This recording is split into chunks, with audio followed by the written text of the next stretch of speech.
ികൾ വറുതി കത്തുന്നു, കനക്കുന്നു ചിന്തകൾ.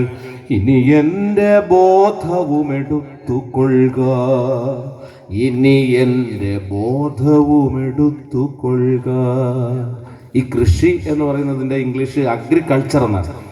അഗ്രികൾച്ചർ എന്ന വാക്കിൽ നിന്നാണ് കൾച്ചർ എന്ന വാക്കുണ്ടായത്. അപ്പൊ സംസ്കാരം എന്ന് പറയുന്നതിൻ്റെ അടിസ്ഥാനം എന്ന് പറയുന്നത് മനുഷ്യർ ഒരുമിച്ച് കൂടി ജീവിക്കുകയും അവർക്ക് ആവശ്യമുള്ള ജൈവസമ്പത്തുകളെല്ലാം സ്വയം ഒരുമിച്ച് ആർജിക്കുകയും കൃഷി ചെയ്യുകയൊക്കെ ചെയ്തതിൽ നിന്നാണ് സംസ്കാരം ഉണ്ടാകുന്നത്. അപ്പം നമ്മുടെ കലകളും അങ്ങനെ തന്നെ. നമ്മുടെ കലകൾ ഉണ്ടാകുന്നത് ഒന്ന് ക്ഷേത്രകലകൾ എന്നാണ് വിളിക്കുന്നത്, മറ്റൊന്ന് ബാക്കിയെല്ലാം വയലിൽ നിന്നുണ്ടായതാണ് കലകൾ. നേരം പോയി പൂക്കൈത മറപറ്റി കുന്നൻ കോഴി കുളക്കോഴി തത്തി തത്തി പായുന്നേ എന്ന് ഒരു കാലത്ത് അക്ഷരം എഴുതാനോ വായിക്കുവാനോ അവകാശമില്ലായിരുന്നപ്പോഴും വയലിൽ കൃഷി ചെയ്തുകൊണ്ട് നിന്ന മഹാകവികളുണ്ടായിരുന്നു. അവർക്കൊന്നും തന്നെ എഴുതുവാൻ അവകാശമില്ലായിരുന്നു, പഠിക്കുവാൻ അവകാശമില്ലായിരുന്നു, എഴുതി വയ്ക്കുവാൻ അവകാശമില്ലായിരുന്നു. അവർക്ക് എഴുതുവാൻ അവകാശം ഉണ്ടായിരുന്നെങ്കിൽ നമ്മുടെ സാഹിത്യം എത്രയാകുമെന്ന് ആലോചിച്ച് നോക്കൂ. ഒരു കാലത്ത് നമ്മുടെ മലയാളത്തിൽ, കേരളത്തിൽ ഒരാളും എഴുതിക്കൂടാ വായിച്ചുകൂടാ എന്ന് പറയുന്ന ആളുകളായിരുന്നു ബഹുഭൂരിപക്ഷം. അവരിൽ എത്രയോ വലിയ കുമാരനാശാന്മാരുണ്ടായിരുന്നു.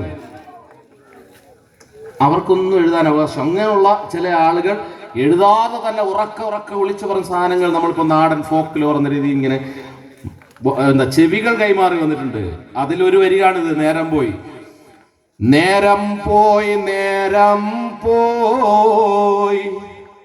പൂക്കൈത മറപറ്റി കുന്നൻ കോഴി കുളക്കോഴി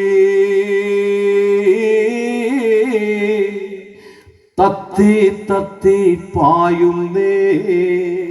ഇതിനെക്കുറിച്ച് നിരൂപകന്മാർ പറയുന്നത് ഇത് കവി കവി എന്ന് പറഞ്ഞാൽ ഈ വയലിൽ നിൽക്കുന്ന പാവപ്പെട്ടവനാരുമാണ്. പക്ഷെ ഇപ്പോഴത്തെ നമ്മുടെ വലിയ വരേണ്യ എഴുത്തുകാർ അതിനെ നിരൂപിക്കുന്നത് ഇങ്ങനെയാണ്. ഇത് ഉദ്ദേശം എന്താണെന്ന് കേട്ടാൽ ഇത് സൂര്യൻ അസ്തമിക്കുന്നതിനെ കുറിച്ചാണ് എന്നാണ്.